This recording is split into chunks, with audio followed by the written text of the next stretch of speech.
yo estaba en Valladolid, había terminado, era ya profesor ayudante, había terminado la carrera en el año 1972, la carrera de medicina, y estaba de profesor ayudante.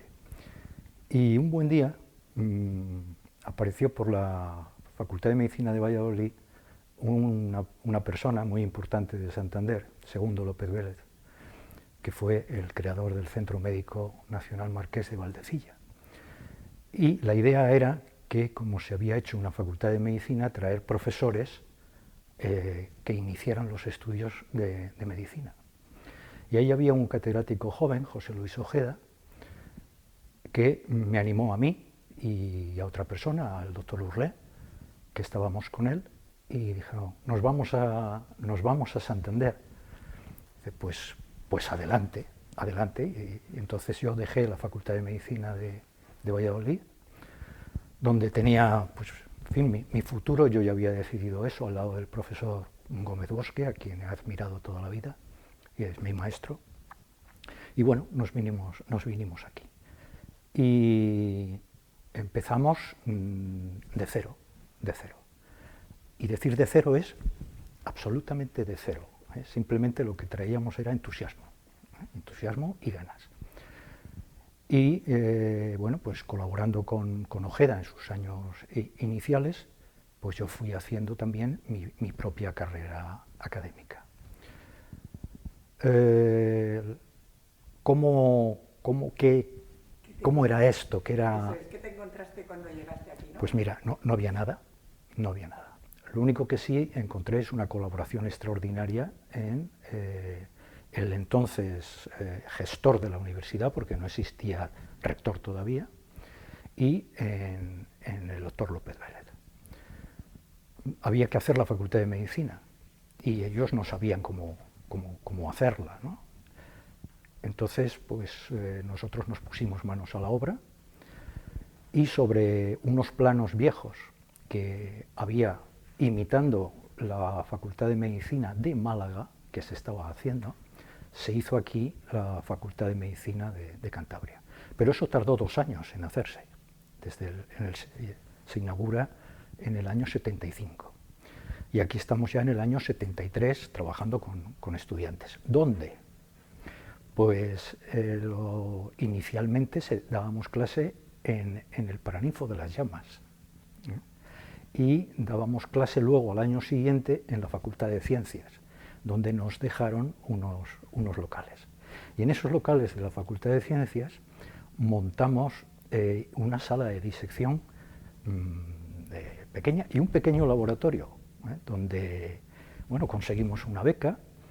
Con esa beca compramos un microscopio binocular y bueno, continuamos la labor de investigación que habíamos iniciado el grupo en Valladolid. Y poco a poco se iba haciendo la facultad, pero nosotros, voy a emplear ahora el plural de nosotros tres, ¿no? Orientamos cómo había que hacer los laboratorios, qué mobiliario había que poner, etcétera. Y hubo cosas muy curiosas, chocantes, porque López Vélez, que tenía mucha prisa en que eso se terminara, habían encargado ya cosas para hacer el decanato, como si el decanato fuera lo más importante de la facultad. Y un buen día, no estaba todavía terminado el edificio, llega una camioneta a las puertas y dice, traigo la moqueta para el decanato. Y eran 500 metros cuadrados de moqueta, ¿no? Bueno, una anécdota curiosa. Bien, ¿por qué se diseñó así la facultad separada del hospital? Pues porque se tenía muy claro que esa facultad fuera un edificio simplemente para los estudios, las básicas de medicina, es decir, los 3 primeros años. Y que el resto fuera al hospital. Y tal fue así que la idea era la Facultad de Medicina, la Residencia Cantabria y el centro médico, o sea, la colina, a un lado de la colina la facultad y al otro lado el hospital. Y ¿Esos terrenos estaban ya previstos. Bueno. Porque, claro, esto sí, esos, nos han contado, ¿no? esos, Pues sí. esos terrenos se expropiaron por el Ministerio entonces de Educación y Ciencia y hubo sus problemas porque el propietario de esos terrenos tenía allí vacas y estuvo en juicios, etcétera. Al final lo perdió el juicio porque era una expropiación del Estado para un bien público. Pero un buen día, con su cabreo, para que a ver si se atendían las reclamaciones, metió las vacas en la Facultad de Medicina. Sí, bueno, aquello fue un follón de mucho cuidado. Sí. Eso fue años después. Años sí, yo creo que ya era Ortiz Melón, creo que era entonces su primer año de rectorado. Y bueno, con ese diseño, pues ¿qué pasaba?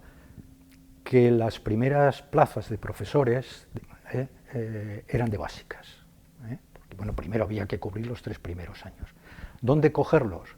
Pues vinieron profesores, bueno, unos de Valladolid, otros para explicar bioquímica, de Madrid, de fisiología, farmacología también, o sea, al principio, hasta que se sacaron, venían contratados, hasta que al final se sacaron a oposición cátedras.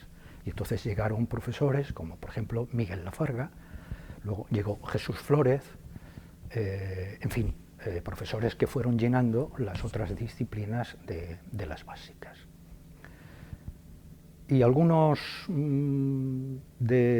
profesores, algunos médicos del hospital tuvieron, esto debo decirlo, porque, bueno, creo que es necesario que se sepa todo, tuvieron una oposición a la Facultad de Medicina. O sea, creían que para ellos pues, era un pequeño estorbo. No así todos, evidentemente. Porque las relaciones entre la facultad y el hospital fueron al principio difíciles. Solamente algunas personas, como bueno, pues, López Vélez, que lo tenía muy claro, Antolín Mellado, y otros pues se dieron cuenta de que ese era el porvenir. El porvenir era porque los alumnos tenían que ir al hospital y en el hospital tenían que ser bien recibidos. Y bueno, pues cediendo por un lado, cediendo por otro, pues los médicos más reacios acabaron adaptándose y acabaron aceptando la facultad. Algunos con verdadero entusiasmo, todo hay que decirlo.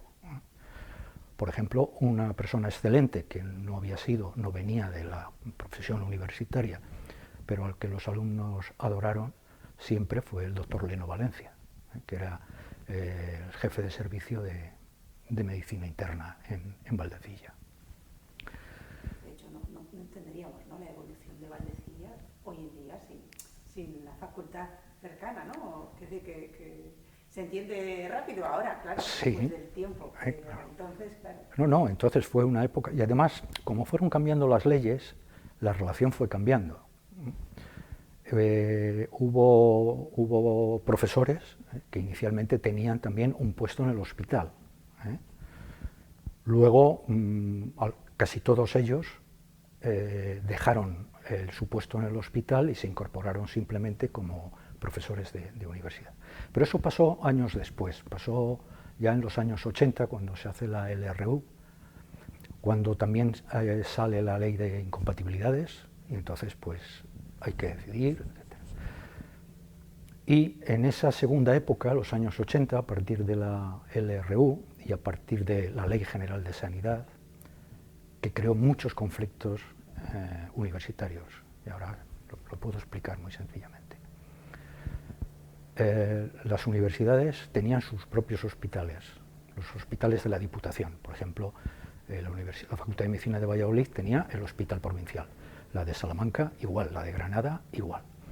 Con la Ley General de Sanidad se desafectan, esa era la palabra empleada, se desafectan los hospitales de las universidades. Es decir, la universidad, digamos, pierde la propiedad de esos hospitales.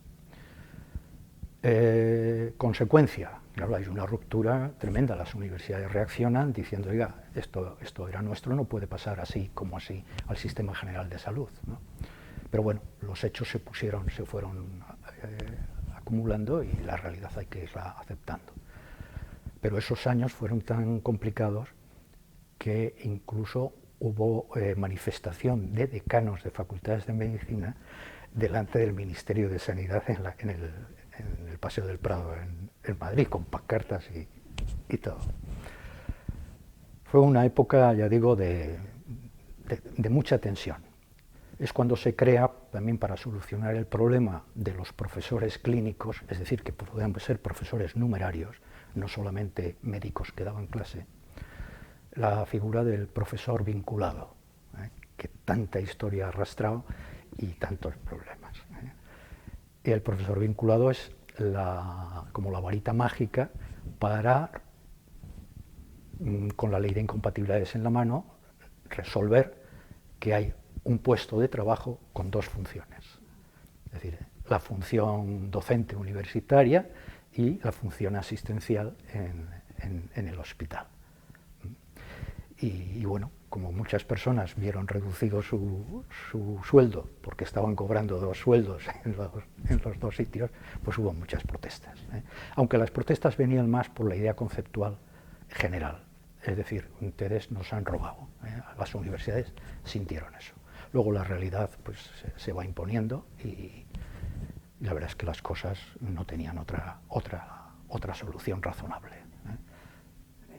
Son estudios complicados, eso, para aprovechar tanto el conocimiento de un sitio, ¿no? Como claro.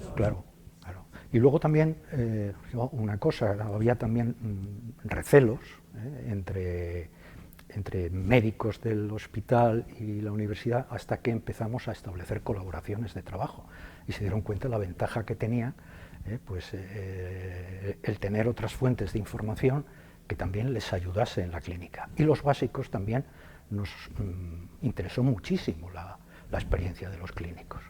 Y ahí se hizo un nudo que permanece en muchos equipos de colaboración entre básicos y clínicos, que se dice así.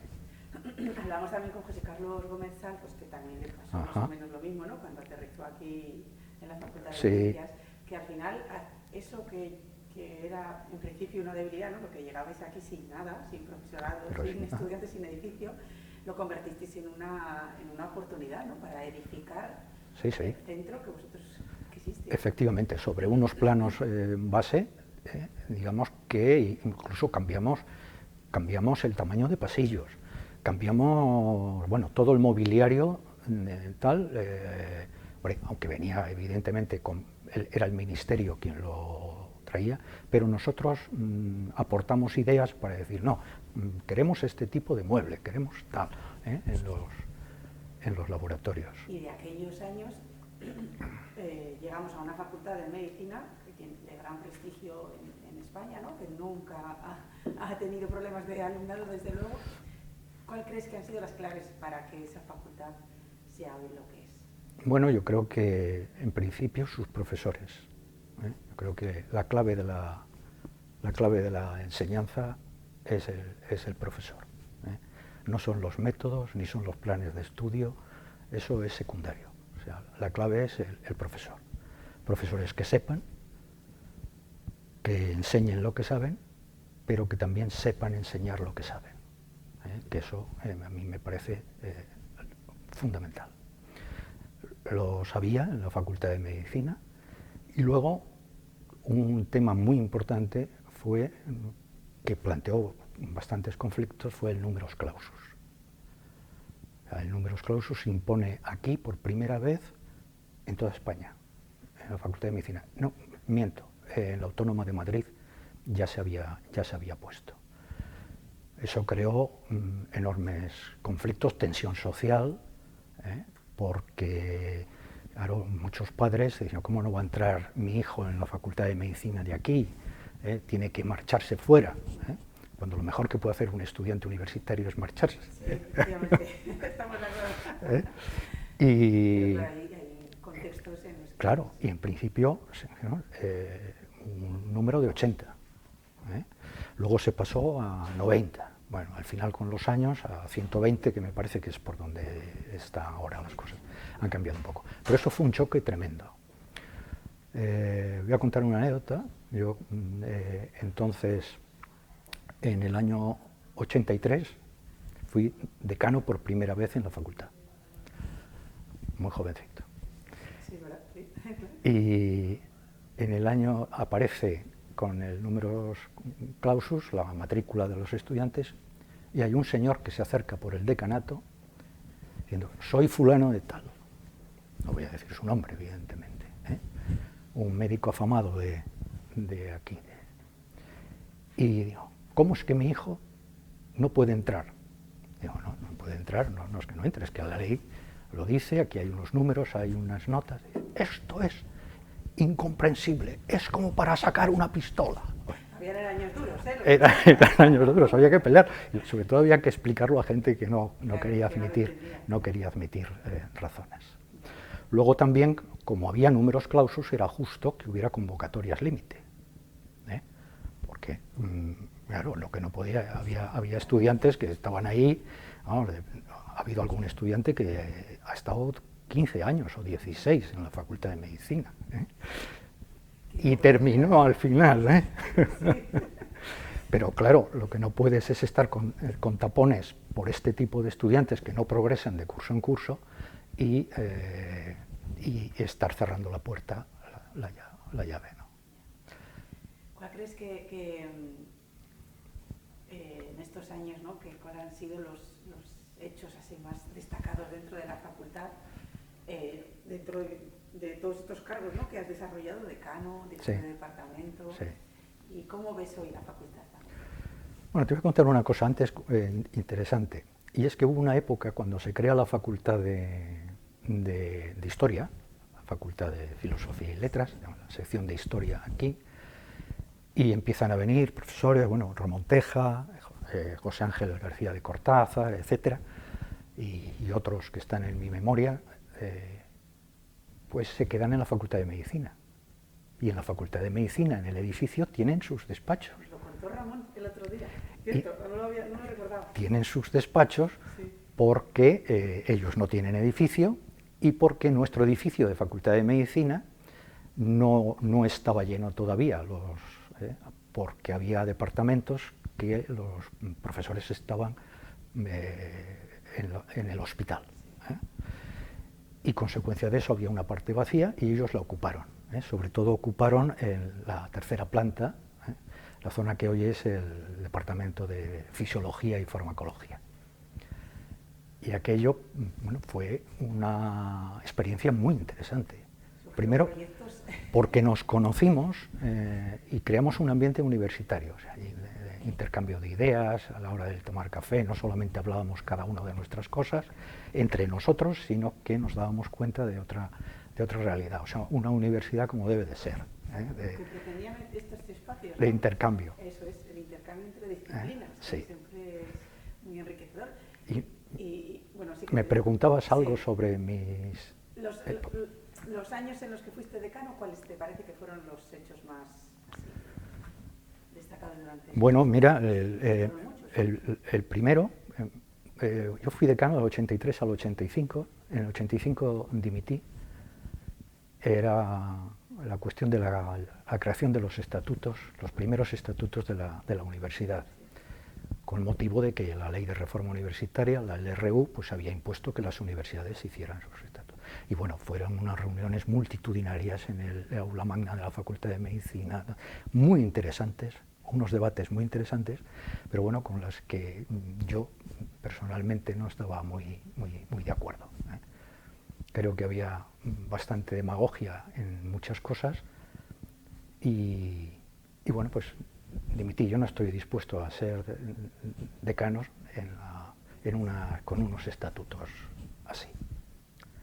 Y bien, estuve unos años sin serlo hasta que la facultad entra en un periodo complejo con las plazas vinculadas y entonces, animado por otras personas, decido incorporarme otra vez, me presento a decano en el año 89. Y hasta el 2001, no, hasta el 2002, ¿no? ya no me acuerdo, ahí me reeligieron varias veces. Y de esa época, una cosa que yo creo que sí hice bien, fueron la primera, crear nuevas áreas de conocimiento, es decir, separar áreas que eran como bloques muy grandes en nuevas áreas de conocimiento que estaban naciendo por ahí y que las había. Voy a poner un ejemplo. Bioquímica. Y la bioquímica incorporaba muchísimas cosas nuevas que estaban saliendo. Ahí había genetistas, había inmunólogos, había biólogos moleculares, etc. Entonces, ¿qué había que hacer? Como la ley estaba reconociendo esas áreas de conocimiento a nivel nacional, pues decir, aquí vamos a crear también esas áreas y vamos a hacer profesores de esas áreas específicas. Y así salió pues, la genética, salió la biología molecular, salió la inmunología y otras, sí, que no, ahora no recuerdo, pero bueno, una creación desmembrando cosas en nuevas realidades que tenían además y aportaban nuevas técnicas y también aportaban gente que venía de otros mundos, es decir, del mundo de la... eran farmacéuticos, eran biólogos, ¿no? Con lo cual era un enriquecimiento para las básicas. Y otra cuestión era crear profesores en las clínicas. Y ahí puse todo mi entusiasmo, es decir, convencer al hospital de la necesidad de que las plazas, sobre todo los que eran jefes, los que iban a ser jefes, si quedaba una vacante, fuera para una persona que fuera al mismo tiempo titular o catedrático de universidad. Como estaba la figura del profesor vinculado, pues eso no planteaba problemas, no los planteaba teóricos. Pero en la práctica, bueno, pues muchos gestores del hospital y de aquí del Servicio Cántabro de Salud, bueno, entonces todavía era el INSALUD, pero con dependencia de aquí de los gestores, pues se oponían radicalmente porque tenían sus luchas internas con los propios médicos del hospital. Bien, eso fue una batalla que en algunas circunstancias gané, en otras perdí. Pero bueno, viste el artífice, ¿no?, del primer convenio con... Exactamente. Estas discusiones llegaron a... Sí, también es una cosa de la que me siento orgulloso, el primer convenio que se hizo entre el Servicio Cántabro de Salud y la Universidad de Cantabria. ¿Qué se remonta? Ay, qué pregunta más es esa. No, lo tengo aquí, pero no tengo el año, pero bueno, da igual, que podríamos decir que estableció definitivamente las características de los profesores vinculados, para qué, y cómo se podía decidir eso, a través de una comisión mixta. Y la comisión mixta estaba formada por representantes de la universidad y representantes del servicio cántabro, del INSALUD entonces, porque el convenio lo firma el director general del INSALUD entonces, era el doctor Morlote, que era muy amigo mío, y bueno, pues en todas estas cosas siempre hay una pequeña trampa, y es que como le conocía mucho, le iba a dar la lata al ministerio en Madrid, y digamos, hay que firmar este convenio, no se nos adelanten otros, le dije. Vamos, y fuimos pioneros. Aunque no sé, siempre que digo la palabra pionero en Santander, me viene a la cabeza la Autónoma de Madrid, que siempre sean los más listos y vivían más cerca del poder, ¿no? En este caso, sí. Eso, pues, sí que es verdad que con sus más y sus menos, ¿no?, esa relación Valdecilla-facultad, o sea, hospital-facultad, sí, ha propiciado, pues bueno, el ir y va al mismo, ¿no? Efectivamente. Que se logró, ¿no?, que fuera instituto universitario, ¿no? Sí, eso fue ya una lucha en la que yo no entré. Pero bueno, pusiste las bases de esa... Sí, yo creo que he puesto algunos cimientos en la facultad. Pero el IBITEC también ya... Y el IBITEC. No, también tengo mi opinión sobre eso. Si quieres te la digo. Si tú quieres, sí, me interesa. Pues había que hacerlo, había que hacer ese instituto, eso estaba clarísimo. Yo con el doctor Jordá fui uno de los que empezamos a mover eso, y al final aquello se estaba medio alterando, había muchas dificultades, pero bueno, al final vienen otros y se hace. el famoso Ibitec. Problema, desgajarlo físicamente de la Facultad de Medicina. Ese ha sido un error garrafal. ¿A quién he hecho yo la culpa? A los gobernantes de Cantabria, que se impusieron que ese instituto tenía que estar en el Parque Tecnológico. Sus razones, pues no sé, ellos las sabrán. Pero bajo el punto de vista de la Facultad de Medicina, un desastre. No hay más que pasar ahora por la Facultad de Medicina y la ves desierta por las tardes. O sea... Se llevó la mayoría de la investigación para allá, ¿no? La mayoría de la investigación para allá y muy empobrecida desde el punto de vista de lo que es... Es que es muy importante que la gente se comunique en los espacios, que los becarios que llegan encuentren un ambiente de trabajo. Bueno, pero si ven ahí que quedan 3 gatos, que todos se van al Ibitec, pues qué cariño van a tener por la Facultad de Medicina, ¿no? Bueno, el Ibitec funciona muy bien, es un éxito desde el punto de vista científico, y esa es mi única pega, la pega porque había espacio para hacerlo, donde está el aparcamiento famoso, donde hasta hace poco había una pista deportiva que ha tardado 30 años en quitarse, y ahí se podía haber hecho perfectamente con un túnel de comunicación. Yo tenía un diseño hecho, un diseño, vamos, no profesional, de ideas, que era conectarlo por la zona al lado del aula magna, donde está lo del grupo de teatro, ahí, pues hacer ahí un túnel, un pasillo, un puente de conexión, un puente, como tienen entre caminos, un puente, y en todo ese espacio hacer un edificio que dejase abajo el aparcamiento y construir un edificio en 3 plantas. Ha sido un sitio, vamos, magnífico. Antonio, ya por terminar, aunque podríamos seguir hablando de la historia de la Facultad de la Universidad en general, ¿qué deseo le lanzarías tú a la universidad en los próximos 50 años?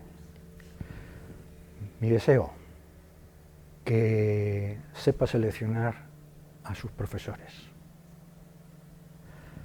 que ponga dinero o consiga dinero para la investigación científica. Es decir, somos una universidad muy pequeña, pero con muy buena calidad de investigación, en algunos campos, en otros pues no, francamente, pero en algunos, desde luego, punteros a nivel mundial, eso no tiene duda, y se ven los índices de control de las universidades, ¿no?